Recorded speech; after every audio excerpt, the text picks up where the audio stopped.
नमस्कार प्यारे विद्यार्थी, सरस्वती ग्रुप ऑफ एजुकेशन के यूट्यूब चैनल पर आपका हार्दिक स्वागत है।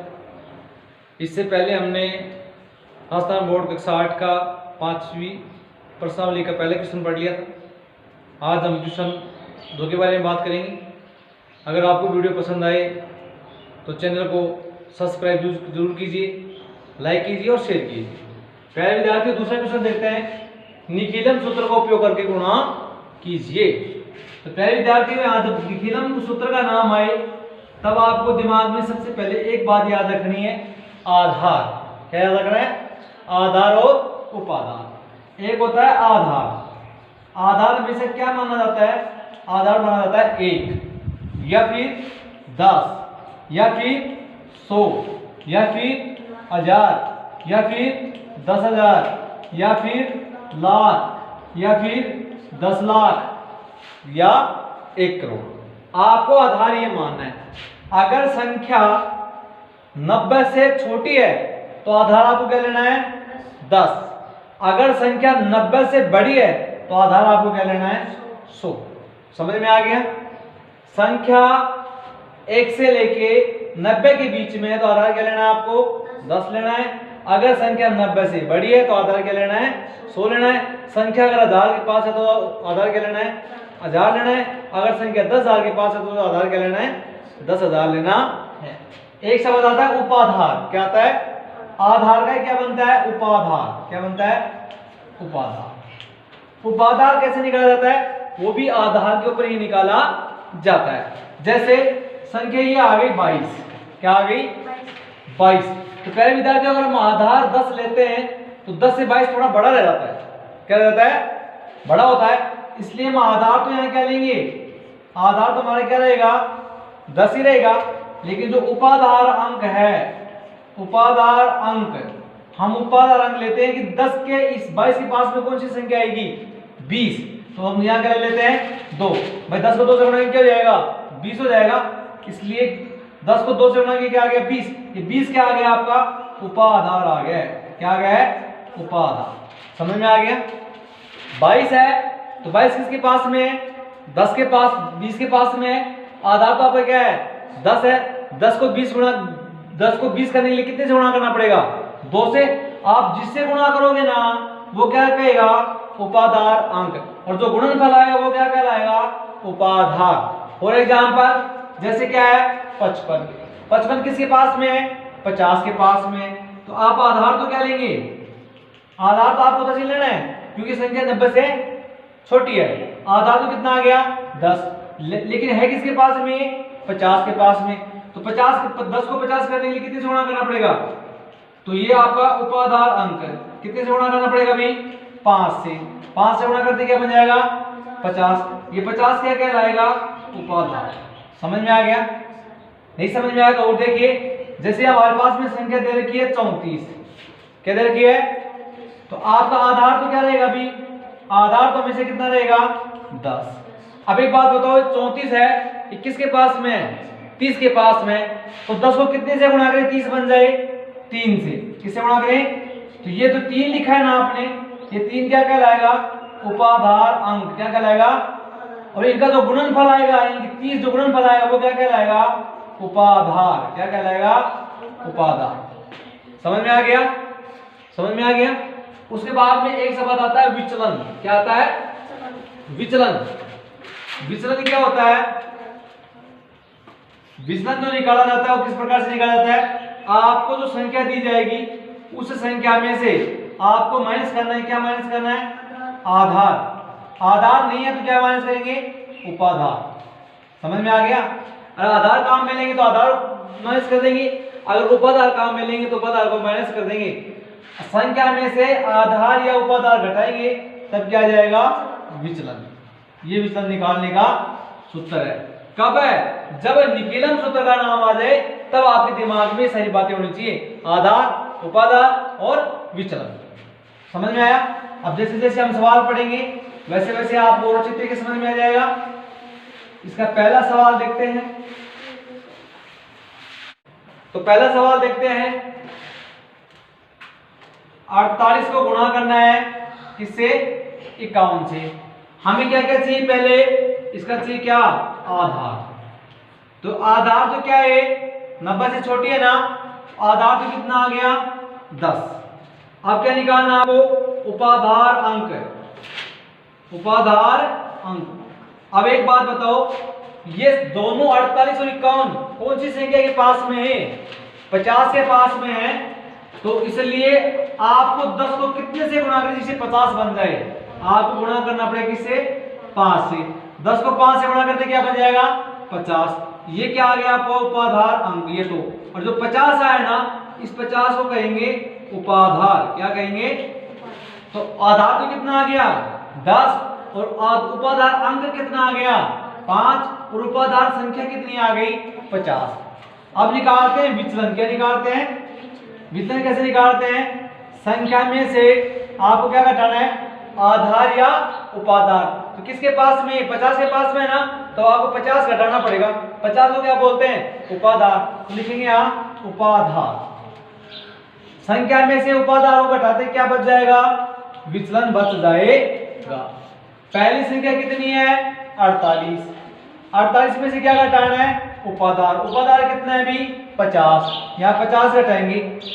ध्यान रहे बड़ी संख्या में से छोटी संख्या घटाई जाती है। 50 में से 48 क्या बच गया 2। बड़ी संख्या कौन से चिन्ह की है, माइनस की, तो यहाँ किसका चिन्ह आ जाएगा, माइनस का। अगली संख्या कितनी है 51, 51 में क्या घटाएंगे, उपाधार। उपाधार कितना है 50, 50 घटाएंगे बराबर कितना आएगा 1। बड़ी संख्या में छोटी संख्या घटाएंगे 1 बचेगा। बड़ी संख्या किसकी है, प्लस की है, कोई चिन्ह नहीं इसका मतलब प्लस है, इसका चिन्ह किसका आएगा, प्लस का। ध्यान रखना चिन्ह हमेशा इनके साथ चलेंगे।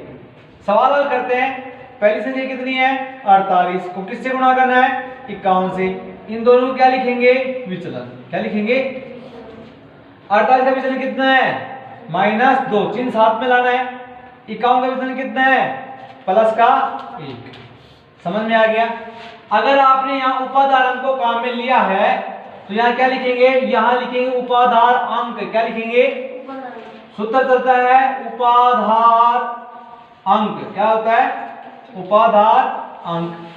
फिर यहाँ क्या लिखा जाता है, संख्या। क्या लिखी जाती है, अगर पहली संख्या ले रहे हैं तो दूसरे का लेगा विचलन, अगर दूसरी संख्या लिए तो पहले वाले का लेना है विचलन और जोड़ना है। संख्या प्लस दूसरे का विचलन, दूसरे का विचलन। और नंबर 3 पे क्या आएगा, विचलनों का गुणनफल, विचलनों का गुणनफल। समझ में आ गया। जैसे जैसे आप सवाल लिखते जाओगे सूत्र अपने आप ही बनता जाएगा, सूत्र लिखने की आवश्यकता नहीं है आपको। उपाधार अंक कितना है 5, कॉमा यानी कि इसको बोलते हैं ओब्लिक। संख्या कितनी है तो 48, 48 इसको आप कोष्टक में रख लेंगे यूं 48 प्लस दूसरे का विचलन कितना है, प्लस दूसरे विचलन कितना है 1। फिर क्या लिखना है, विचलन का गुणनफल, विचलन कौन है -2 को गुणा करना है 1 से। समझ में आ गया। यहां कितना है 5, कोष्टक इन दोनों को जोड़ेंगे कितना आ जाएगा 49, इसको गुणा करेंगे कितना आ जाएगा -2 गुणा कीजिए तो 5 कोष्टक हटाएंगे क्या आ जाएगा गुणा 49 ओब्लिक -2 गुणा करेंगे कितना आएगा 9 पंजे 45, 20 से 4 24। यहाँ क्या बच गया -2। यहाँ ध्यान दीजिए जब संख्या माइनस की आए तो उसको धनात्मक बढ़ाएंगे और धनात्मक बढ़ाने के लिए क्या करेंगे, इसके बाएं पक्ष में सुधार लेंगे। यहाँ देखिए 245 -2। अगर इससे आप कितना चाहिए आपको धनात्मक करने के लिए, यानी कि 2 से बड़ी संख्या चाहिए और 2 से बड़ी संख्या किस में आएगी 10, 20, 30, 40, 50, 60, 70 ऐसे चाहिए आपको। तो 10 से काम चलेगा तो इससे कितना लेना पड़ेगा हमें 1 लेना पड़ेगा। कितना लेना पड़ेगा 1। तो यहाँ 1 लेंगे तो कितना बच गया 244। 1 लेने का मतलब आधार कितना आपका 10, 1 लिया तो 1 को 10 से गुणा करो कितना होगा 10। तो यहाँ कितना आएंगे 10 - 2। अगर इसे आप 2 लोगे तो कितने आएंगे 20। अगर इसे आप 3 लोगे तो कितने आएंगे 30। इससे अगर 4 लोगे तो कितने आएंगे 40।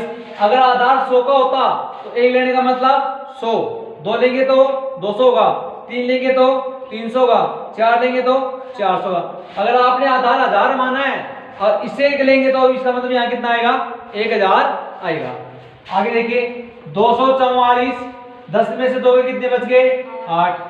पहले खाने में तो कितने भी डिजिट हो सकते हैं, कितने पे हो सकते हैं, लेकिन इसी के बाद वाले खाने में कितने कितने अंक होने चाहिए, 1 अंक होना चाहिए। 1 अंक है, प्लस का है, इसको हटा देंगे, चिपका देंगे सबको, तो 200 2448 क्या होगा इसका आंसर हो गया है। समझ में आ गया होगा। आपको क्या करना है, जब आप किसी ऋणात्मक संख्या को धनात्मक संख्या करते हैं तो आपको बाएं पक्ष से उधार लेंगे। तो जब आप उधार लोगे, अगर आपने एक उधार लिया है तो वह आपको आधार से गुणा करना होगा। जितना आधार माना है उससे गुणा करो, तो गुणा करने के बाद उसे वहां लिखना है। एक पहले सवाल से समझ में नहीं आया तो आप दूसरा सवाल देखिए, दूसरे सवाल से आपको समझ में आ जाएगा। क्या लिखा है, 27 को गुणा करना है किससे, 29 से। क्या क्या चाहिए आपको, एक तो चाहिए आपको आधार, क्या चाहिए आधार कितना 10। दूसरा क्या चाहिए आपको, उपाधार अंक, क्या चाहिए उपाधार अंक। अब ध्यान दो यहाँ पे 27 और 29 किसके पास में है, 30 के पास में है। अरे 27 और 29 30 के पास में है ना, तो 10 को 30 करने के लिए कितने से गुणा करना पड़ेगा, 3 से। तो 3 ही क्या हो गया, उपाधार अंक हो गया। 10 को 3 से गुणा करके कितना आ गया 30। ये जो 30 आया ना, ये बन जाएगी आपकी उपाधार संख्या। क्या बन जाएगी, उपाधार संख्या। फिर क्या निकालेंगे हम यहाँ, विचलन। क्या निकालेंगे, विचलन। विचलन निकालेंगे किस प्रकार से, संख्या में से क्या घटाना पड़ेगा आपको, संख्या माइनस क्या घटाएंगे, उपाधार। अरे भाई उपाधार काम में ले रहे हो ना आप, तो उपाधार घटाएंगे, और आधार काम में लेंगे तो आधार घटाएंगे। संख्या कितनी पहली 27 में से उपाधार कितना है 30, घटाएंगे। 27 में 30 जाता नहीं है, बड़ी संख्या में छोटी संख्या घटाएंगे, कितना बचेगा 3। बड़ी संख्या की कौन सी चिन्ह की है, माइनस की, तो चिन्ह किसका आएगा। दूसरी संख्या कितनी है 29, 29 में से क्या घटाएंगे उपाधार, उपाधार कितना है 30। 29 में 30 नहीं जाता है, 30 में 29 का क्या बच गया 1। बड़ी संख्या किसकी है माइनस की, चिन्ह किसका आ गया माइनस का। सवाल यहाँ क्या है 27, दोनों सवालों को लिखेंगे, 27 को और 29 को क्या करना है गुणा। यहाँ 27 का लिखेंगे विचलन और 29 का भी लिखेंगे विचलन। 27 का विचलन कितना है -3 और 29 का विचलन कितना है -1। पहली क्या था उपाधार अंक, उपाधार अंक कितना है 3, तो लिखेंगे यहाँ 3 कोष्टक। फिर क्या लिखेंगे पहली संख्या, चाहे ये ले लो चाहे ये ले लो, मैंने लिया 27, अगर ये पहली संख्या 27 ली है तो दूसरे का लेंगे विचलन, जोड़ेंगे -1 को। अगला क्या है विचलनों का गुणनफल। विचलन कौन कौन है, -3 को गुणा करना है -1 से। आगे देखिए 3 कोष्टक 27, ये किसका चिन्ह है प्लस का, अंदर किसका है दोनों को गुणा करेंगे किसका चिन्ह आएगा माइनस का 1। -3 को 1 से गुणा करेंगे क्या आएगा 3, भाई 3 को 1 से गुणा करेंगे कितना आएगा 3, और माइनस को माइनस से गुणा करेंगे क्या आएगा प्लस। समझ में आ गया ना। 3 कोष्टक 27 में से क्या बच गया 26, और यहाँ कितने बच गए 3। अब कोष्टक से बाहर करेंगे क्या हो जाएगा 3 गुणा में 26, और यहाँ कितना बच जाएगा 3। 26 को 3 से गुणा करो, 6 तिया 18, 1 3 दूनी 6 1 7, यहाँ कितना बच गया 3। प्लस का है माइनस का, प्लस का है, पहले कोष्टक के बाद भी एक ही अंक है, हटा देंगे चिपका देंगे 783। कितना आंसर आ गया इसका, चेक करेंगे 27 को किससे गुणा करना है 29 से। 7 का पढ़ा 9 पर 9 63, असल कितनी आ गई 6, 9 18, 18 और 6 कितने हो गए 24, गुणा 2 का पढ़ा 7 पर 14, असल है 1 2 2 4, ये कितने हो गए 5, जोड़ेंगे 3 8 और 7, 783 आंसर में कितना है 783। अगर आप दूसरे सवाल से नहीं समझ पाए हैं, सभी सवाल इसी प्रकार से हैं।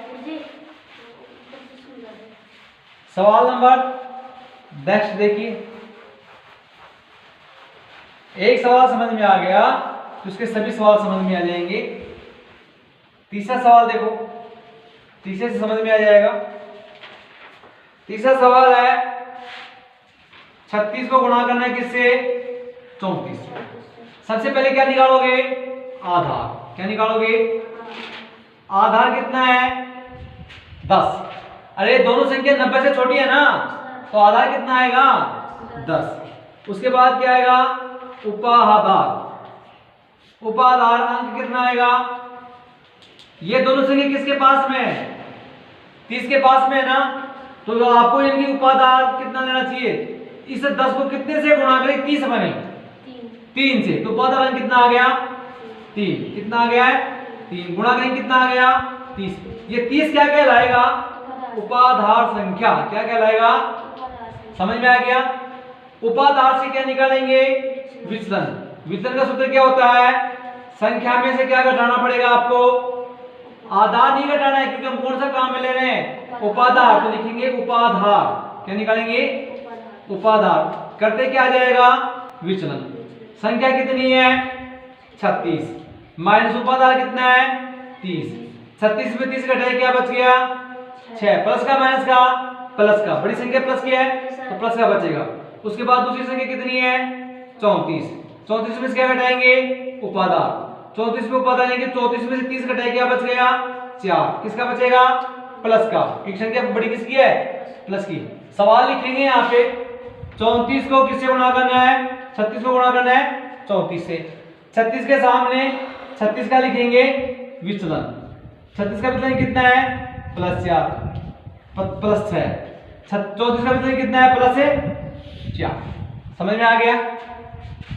पहले क्या करेंगे उपाधार अंक लिखेंगे, क्या लिखेंगे उपाधार अंक कितना है 3 लिखो और कोष्टक पहले वाले की तो संख्या और दूसरे वाले का विचलन जोड़ेंगे। पहले वाले संख्या कितनी है 36, 36 में जोड़ना है दूसरे का विचलन, दूसरे का विचलन कितना है 4 ओब्लिक।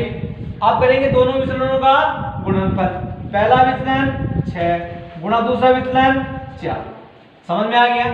पहले कोष्टक करेंगे 3, कोष्टक में कितना है 36 और 4 जोड़ेंगे कितना हो जाएगा 40, इन दोनों गुणा के कितना हो गया 24, कोष्टक हटाएंगे कितना हो जाएगा 3 गुणा में 40, यहाँ कितना बच जाएगा 24, गुणा करेंगे कितना आ जाएगा 120, यहाँ कितना आ गया 24।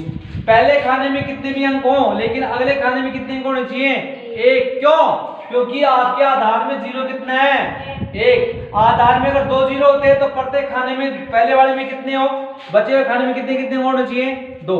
आधार में 2 0 तो 2 अंक चाहिए, आधार में 1 0 तो 1 ही अंक चाहिए। आपके पास में ये एक्स्ट्रा है तो इस खाने में क्या कर देंगे जोड़ देंगे, तो 120 में क्या जोड़ देंगे 2, यहाँ क्या बच जाएगा 4, 120 में 2 जोड़े कितने हो गए 122, यहाँ कितना बच गया 4, चिपका दो 1 2 2 4, ये क्या आ गया आपके आंसर।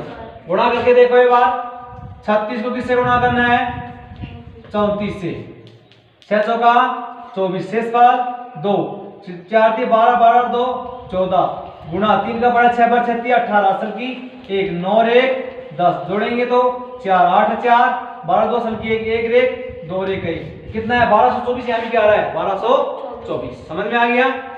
इससे भी नहीं समझ में आया अगला सवाल। सभी सवाल इसी प्रकार के हैं, एक सवाल भी आपको अलग से नहीं है, सभी का मेथड एक है। आपको मैथ में केवल मेथड याद रखना है, सवाल याद रखने की जरूरत नहीं है। अगला सवाल देखिए,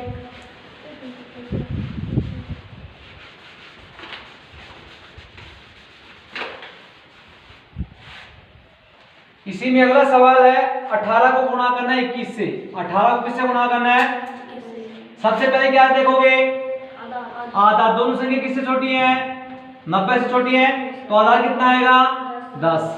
फिर क्या आपको उपाधार अंक, ये देखो दोनों संख्या किसके पास में है, ये भी 20 के पास में, ये भी 20 के पास में, तो 10 को कितने से गुणा करें 20 हो जाए 2 से, तो 2 क्या आ गए उपाधार अंक। 2 को 20 से 10 से गुणा करते कितना बन गया 20, 20 क्या बन गया उपाधार। फिर क्या निकालेंगे विचलन, विचलन निकालने सूत्र क्या होता है, संख्या में से किसको निकालेंगे उपाधार को, उपाधार को निकालते क्या आ जाएगा विचलन। संख्या कितनी है पहले की 18 माइनस उपाधार कितना है 20, 18 में से 20 गए तो क्या बचा, और 18 में से 20 जाएगा 20 में से 18 घटा दो ना, क्या बचा 2, बड़ी संख्या किसकी है माइनस, दूसरी किसका आएगा माइनस का। दूसरी संख्या कितनी है 21, 21 में से क्या घटाना आपको उपाधार, उपाधार कितना है 20, 21 में से 20 गया क्या बचा 1, बड़ी संख्या किसकी है? प्लस की, तो चिन्ह किसका आएगा? प्लस का। लिखेंगे सवाल, 18 को किससे गुणा करना है? 21 से। 18 के सामने 18 का विचलन, 21 के सामने 21 का विचलन। 18 का विचलन कितना है? -2। 21 का विचलन कितना है? प्लस का 1। पहले क्या लिखेंगे? उपादार अंक। उपादार अंक कितना है? 2। तो यहाँ लिखेंगे 2। कोष्टक फिर क्या लिखेंगे? पहले की संख्या और दूसरे का विचलन। तो पहली संख्या कितनी है? 18 में जोड़ना है दूसरे का विचलन। अगर आप कहोगे सर ये मत लो, मैं दूसरा लेके बता देता हूं आपको। दूसरे का क्या संख्या क्या लेंगे? 21। अगर 21 ली है तो 21 का विचलन ले लेंगे। विचलन किस लिए? 21 का लेंगे? दूसरे का। दूसरे का विचलन कितना है? तो जोड़ना है इसमें -2 को। फिर क्या करना है? विचलनों का गुणनफल। -2 को किससे गुणा करना है? 1 से। देखिए आगे 2 कोष्टक 21, ये किसका चेन? प्लस का। ये किसका? कोष्टक हटाएंगे, दोनों जनों गुणा करेंगे, किस में आएगा? माइनस में। माइनस के कितने आ गए? 2। -2 कैसे गुणा करेंगे? क्या आएगा? -2। समझ में आ रहा है? अब देखिए 2 कोष्टक हटाएंगे तो क्या आएगा? गुणा। 21 में से 2 गए, क्या बच गया? 19। यहाँ क्या बचा? -2। 19 को 2 से गुणा करेंगे, कितना आ जाएगा? 38। यहाँ कितना बच गया? -2। इस माइनस को प्लस करने के लिए क्या करना पड़ेगा? इधर से उधार लेंगे। कितना उधार लें भी? 1 ले लेते हैं। 1 लेंगे तो कितना आ जाएगा? 10। अरे आधार 10 है तो 1 को 10 से गुणा करेंगे तो 10 ही तो आएगा। 1 लेंगे तो यहाँ कितना बच जाएगा? 37। 1 लेने का मतलब इधर कितने आ गए? 10। माइनस पहले से कितना है? 2। 37 के तो 37। 10 में 2 क्या बच गया? 8। एक अंक हो गया, हटा दो, कितना बच गया? 378। कितना आंसर आ गया? चेक कीजिए। 18 को किससे गुणा करना है? 21 से। 8 एकम 8 और 1 एकम 1 गुणा 8 दूनी 16 से कितनी आ गई? 1। 2 और 1 कितने हो गए? 3। जोड़ेंगे तो 8 7 3 कितना आ गया? 378। समझ में आ गया? अगला सवाल देखिए। सभी सवाल इसी प्रकार से हैं, कोई सवाल अलग से नहीं है। आपको केवल सवाल का तरीका याद होना चाहिए। क्या क्या चाहिए? आधार चाहिए, उपादार चाहिए, उपादार अंक चाहिए, और फिर आपको निकालना है विचलन। क्या निकालना है? और फिर विचलन निकालने के बाद में सवाल को स्टेप बाय स्टेप आगे बढ़ते जाएंगे। इसी प्रकार से अगला सवाल है, 21 को गुणा करना है 22 से और फिर गुणा करना है 23 से। यह सवाल पहले वाले सवाल से थोड़ा अलग है। वही सिस्टम, तीनों संख्या किससे छोटी है? 90 से छोटी है। आधार कितना आएगा? 10। अब ये किसके पास में है? 20 के पास में। ये भी 20 के पास में, ये भी 20 के पास में। तो 10 को 20 करने के लिए कितने से गुणा करना पड़ेगा? तो उपादार अंक कितना आ गया? 2। 10 को 2 से गुणा करेंगे कितना आएगा? ये क्या आ गया? उपादार संख्या। क्या आ गई? उपादार। अब निकालेंगे विचलन। संख्या कितनी है? 21 माइनस उपादार अंक, उपादार संख्या कितनी है? 20। कितना आएगा विचलन? प्लस का 1। फिर संख्या कितनी है? 22। 22 में से घटाएंगे उपादार, कितना बचेगा? प्लस के 2। समझ में आ रहा है? इसी प्रकार तीसरी संख्या कितनी है? 23। 23 में से घटाएंगे क्या? उपादार। उपादार कितना है? 20। 23 में 20 क्या बच गया? 3। किसका बचेगा? प्लस का। समझ में आ गया? किसको गुणा करना है? 21 को गुणा करना है 22 से और 23 से। इसका विचलन कितना है? प्लस 1। इसका विचलन कितना है? प्लस 2। इसका विचलन कितना है? प्लस का 3। जब संख्या 2 थी तो हमने किससे गुणा किया था? उपादार अंक से। किससे गुणा किया था? अगर संख्या 3 हो तो उपादार कितना हमारा? 2। उपादार 2 के वर्ग से गुणा करना है। ये नहीं बात है। समझ में आ गया भाई? 3 बार हो रहा है ना ये। तो पहले तो क्या कर रहे थे हम? उपादार अंक से गुणा कर रहे थे, लेकिन जब 3 अंक आ जाए तो किससे गुणा करेंगे? उपादार के वर्ग से गुणा करेंगे। कोष्टक पहले वाले का क्या लेंगे? संख्या, और बचे हुए को क्या लेंगे? विचलन। क्या क्या बच रहा है? प्लस 2 और प्लस है 3, तो प्लस 2 और प्लस है 3। समझ में आ गया? स्लैश। अब क्या करते थे? विचलनों का गुणनफल। लेकिन यहां क्या करेंगे? उपादार अंक। क्या लिखेंगे? उपादार अंक से गुणा करेंगे किसको? पहले का विचलन और दूसरे का विचलन। पहले का विचलन को गुणा करना है दूसरे के विचलन से, प्लस दूसरा विचलन और तीसरा विचलन, तो दूसरा विचलन और तीसरा विचलन, फिर पहला विचलन और तीसरा विचलन, पहला विचलन प्लस करेंगे, पहला विचलन 1 और गुणा तीसरा विचलन कितना है 3 स्लैश। अब क्या करेंगे विचलनों का गुणनफल, पहला विचलन गुणनफल दूसरा गुणा तीसरा, तो पहला विचलन गुणा दूसरा विचलन गुणा तीसरा विचलन। समझ में आ गया? यही स्टेप है इसमें मुख्य बात। जब संख्याएं 3 में आए, जब आपको गुणा करना पड़े उपाधार अंक की सहायता से, तो सबसे पहले क्या लिखेंगे उपाधार अंक का वर्ग, फिर कोष्टक, पहली संख्या के विचलन छोड़ देंगे, बाकी दोनों विचलन जोड़ में लिख देंगे, हो गया।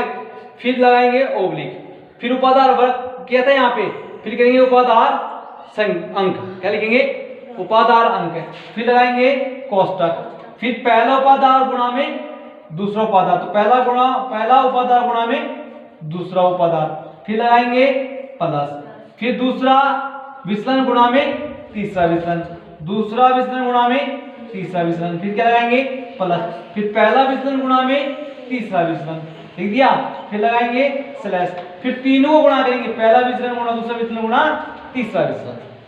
देखिए 2 का वर्ग कितना होता है 4, कितना होता है 4, 21 में जोड़ेंगे, 21 और 2 23, 23 से 3 कितने हो गए 26 स्लैश, यहाँ 2 गुणा करो, 2 एकाम 2 प्लस 3 दूनी 6 प्लस 3 एकाम 3, गुणा करेंगे वहां क्या आएगा, 2 को इससे किया तो 2 और 2 को 3 से किया तो 6। समझ में आ गया?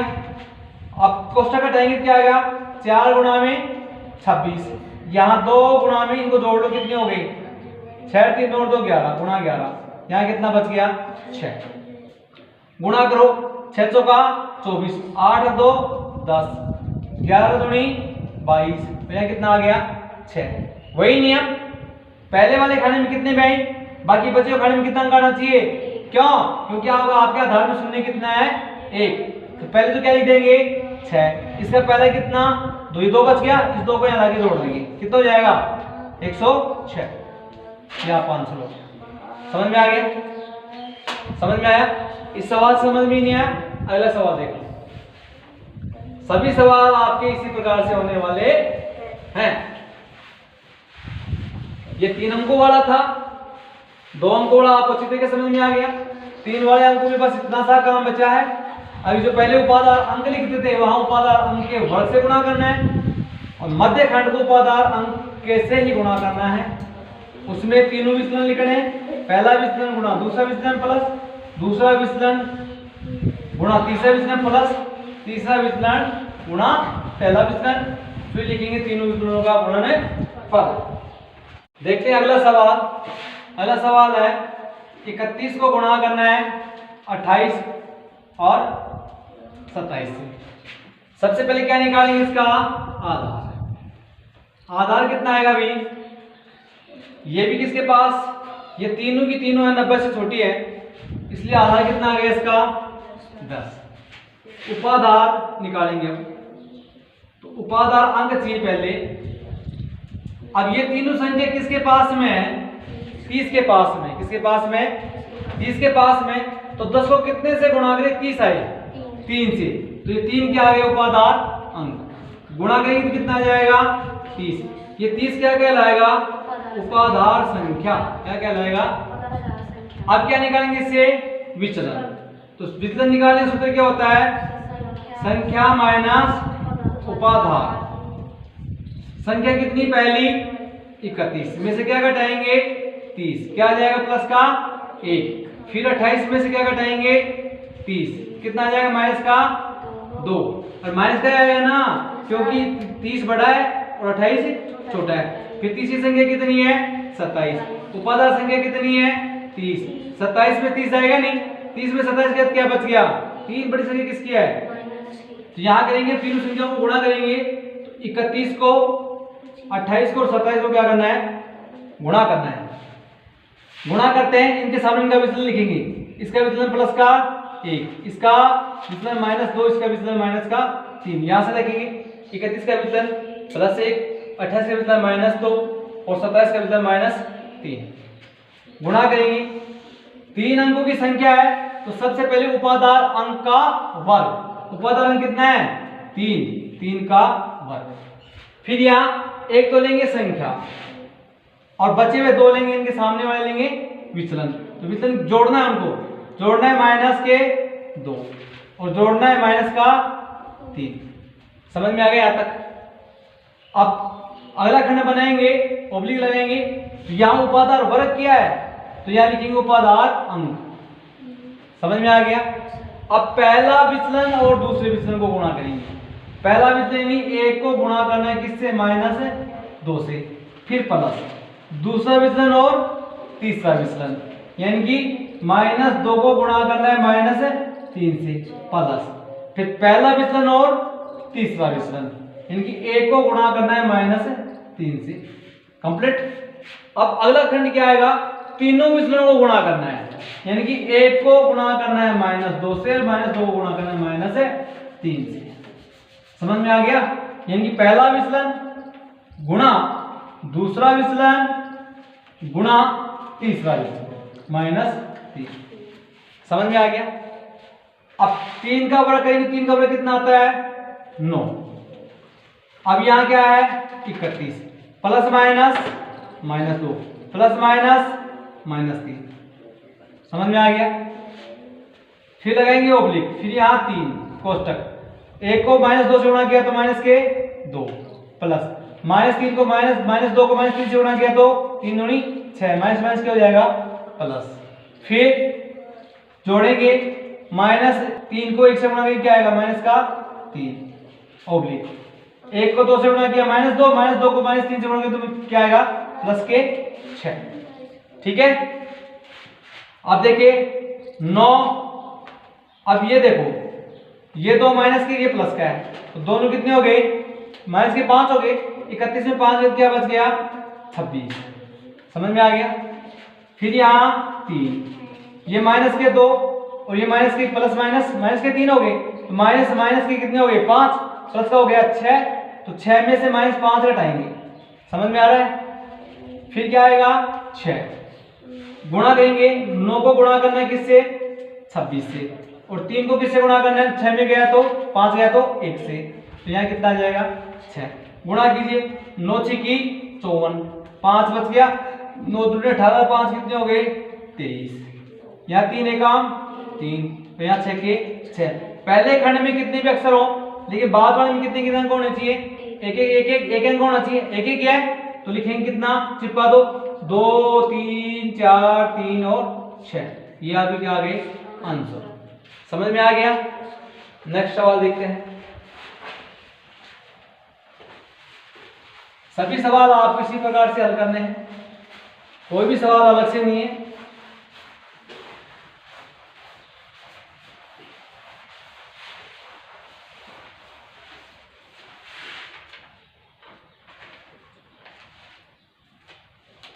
अगला सवाल है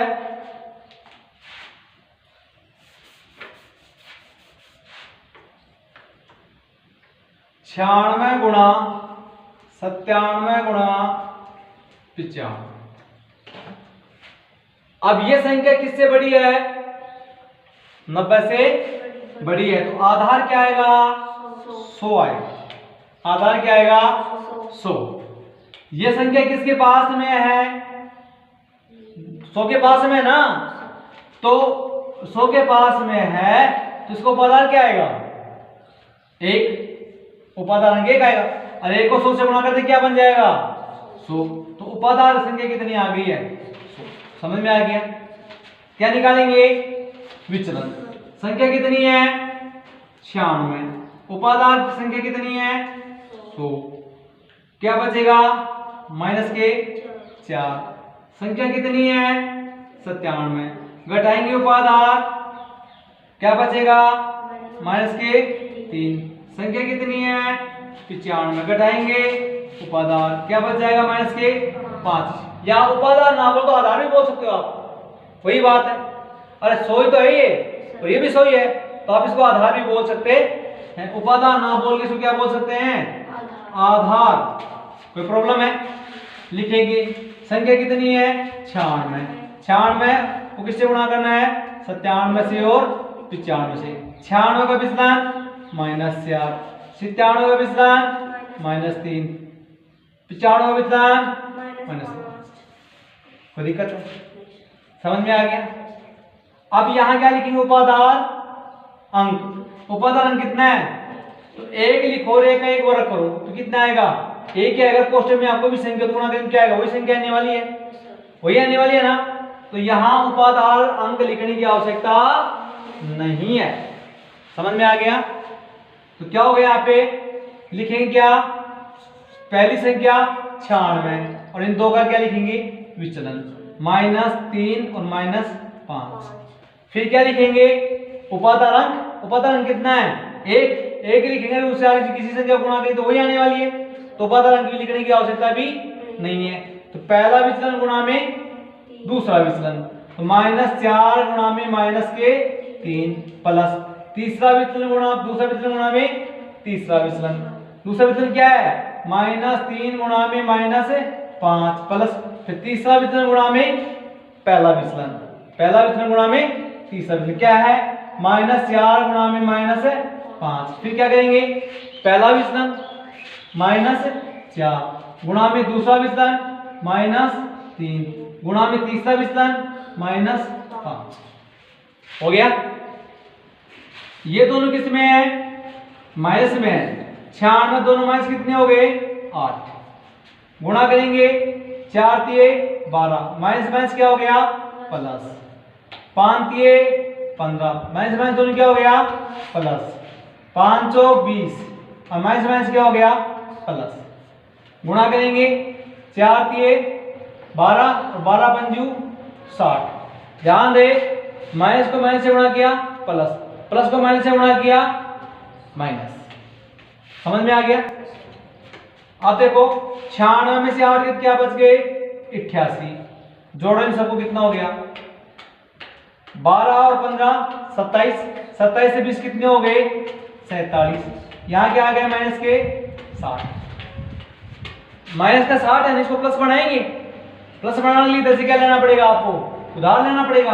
तो यहाँ कितनी? 88। इससे कितना ले लेंगे? हमें 1 लेंगे तो यहाँ कितना आएगा? 100। क्यों आएगा 100? क्योंकि हमने आधार क्या लिया है? 100 का। तो यहाँ आ गया 100। माइनस कितना करना है? 60। यहाँ क्या बचा? 88। यहाँ क्या बचा? 46। 100 में से 60 कितना बच गया? 40। पहले खाने में कितने भी अंक हो, लेकिन लास्ट वाले खाने में कितने अंक होने चाहिए? कितने अंक होने चाहिए? 2 अंक होने चाहिए, क्योंकि हमारे आधार में कितने जीरो हैं?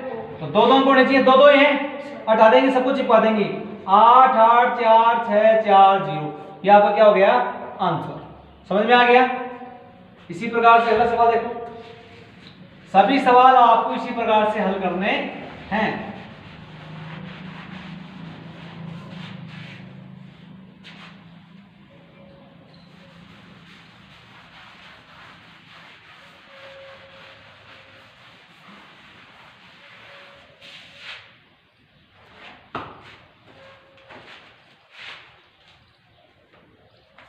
अगला सवाल है 18 गुणा 18 गुणा 18। आधार कितना लेंगे? किसके पास में? 90 से छोटी है, तो आधार कितना आ गया? 10। उपाधार अंक, ये संख्या किसके पास में है? 20 के पास में है, तो 10 को कितने से गुणा करें? तो उपाधार अंक कितना आ गया? 2। 10 को 2 से गुणा करते क्या बन जाएगा? तो उपाधार कितना बन गया? विचलन निकालें। 18 माइनस उपाधार कितना आएगा? -2। सबका सेम ही आएगा, सबका सेम ही आएगा ना। अगर तीनों संख्या 18 है तो सबका विचलन कितना आएगा? -2 आएगा। गुणा करेंगे 18 को 18 से गुणा करेंगे, विचलन कितना आया? -2। विचलन कितना आया? विचलन कितना आया? वही नियम, उपाधार अंक का वर्ग। उपाधार अंक कितना है? तो 2 का वर्ग। कोष्ठक पहले की संख्या और 2 के क्या लिखेंगे? विचलन। जोड़ना है आपको, माइनस जोड़ना है -2 और जोड़ना है -2। समझ में आ गया? फिर स्लैश यानी कि ओब्लिक, फिर उपाधार अंक, फिर पहला विचलन गुणा दूसरा विचलन, दूसरा विचलन गुणा तीसरा विचलन, पहला विचलन गुणा तीसरा विचलन लिख देंगे यहाँ -2 गुणा -2 प्लस -2 गुणा -2 प्लस 2 माइनस गुणा -2। समझ में आ गया? अब क्या आएगा? पहला विचलन गुणा दूसरा विचलन गुणा तीसरा विचलन, तो -2 गुणा -2 गुणा -2। समझ में आ गया? 2 का वर्ग कितना होता है? 4। यहाँ कितना? 18। Plus minus minus plus minus minus, फिर यहाँ 2 गुणा करो, 2 दूनी 4 प्लस 2 दूनी 4 प्लस 2 दूनी 4, किस में आएंगे? प्लस में, क्योंकि दोनों किस में है? माइनस में है। फिर 2 को 2 से गुणा करेंगे कितना आएगा? 4। 4 को 2 से करेंगे तो 8, किस में आएगा? माइनस में। क्यों आया माइनस में? क्योंकि माइनस माइनस से गुणा किया प्लस, और प्लस को फिर माइनस से गुणा करेंगे क्या आएगा? माइनस। यहाँ पे 4 गुणा, ये भी माइनस, ये भी माइनस, माइनस कितने हो गए? 4। 18 में 4 कितने बच गए? 14। फिर यहाँ 2 गुणा 4 दूनी 8, 8 4 कितने होते हैं? 12। माइनस कितना आ गया? 8। समझ में आ गया? 14 को 4 से गुणा करेंगे, 14 चौक 56, 12 दूनी 24, यहाँ कितना आ गया? माइनस का 8। माइनस को हटाना है, प्लस करेंगे तो यहाँ कितना आएगा? 56, यहाँ कितना बच जाएगा? 23, यहाँ कितना आ जाएगा? 10 माइनस 8। 1 लेंगे तो 10 आ जाएगा, क्योंकि आधा कितना हमारा? 10 का है। तो देखिए क्या हो गया? 56, 23, यहाँ कितना बच गया? 2। पहले खाने के बाद में प्रत्येक खाने में कितने अंक होने चाहिए? 1, क्योंकि हमारे आधार में 0 कितना है? इसमें 2 है ना, तो इसका तो क्या लिखेंगे? पहला। इसका भी क्या लिखेंगे? पहला। इस 2 को यहाँ जोड़ देंगे, 56 2 कितने हो जाएंगे? 58। ये क्या हो जाएगा आपका आंसर? समझ में आ गया? प्यारे विद्यार्थियों, आज आपको 5वीं प्रश्नावली का दूसरा क्वेश्चन समझाया, तो क्वेश्चन समझ में आ गया होगा। वीडियो को बार बार देखें, अगर कोई दिक्कत आएगी तो आप कमेंट्स करके बताएं। वीडियो बार बार देखोगे आपको सवाल समझ में आ जाएंगे। आज के लिए इतना ही। थैंक्स, धन्यवाद।